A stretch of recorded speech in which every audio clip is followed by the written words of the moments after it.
তো গাইস, আজকে আপনাদেরকে পাহাড়ি জঙ্গলে আমি আরো অনেক কিছু দেখিয়ে দিব আজকে। তো সেদিন আমরা গতকালকে যে ভিডিও আছে সেটা ছাগল দ্বারা খেয়েছে। তো আজকে আমরা দেখবো যে আজকে আমরা হরিণ ঠরিঙের দেখা আসলে মূলত পাই কিনা। আর যদি হরিণের দেখা পাই অবশ্যই আপনাদেরকে দেখানোর চেষ্টা করবো, আমাদের সাথেই থাকেন। হ্যালো গাইস, একটা গরু দেখা যাচ্ছে। একটা গরু দেখা যাচ্ছে, আপনারা দেখছেন ভালো করে, আপনাদেরকে একটু জুম করে দেখাই। একটা গরু দেখা যাচ্ছে। যাক, আমরা আশা করি আরো আরো আরো কিছু আপনাদেরকে দেখাবো। আপনারা আমাদের সাথেই থাকুন। দেখেন কি ভয়াবহ জঙ্গল, আপনাদের কাছে একটু জুম না করে দেখালে আপনারা বুঝবেন না। কোথাও কোনো আশপাশ আমরা দেখতে পাচ্ছি না।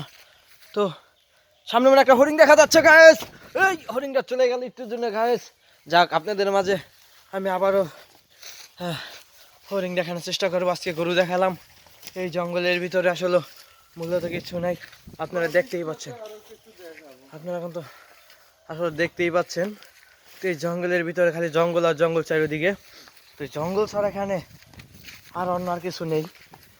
তো সবাই পান খায়, অবশ্য পান পাচ্ছি না, তাই একটা পাতা চাপাচ্ছে। আপনারা দেখতে পাচ্ছেন আমার মুখে। তো আপনারা সাথেই থাকেন।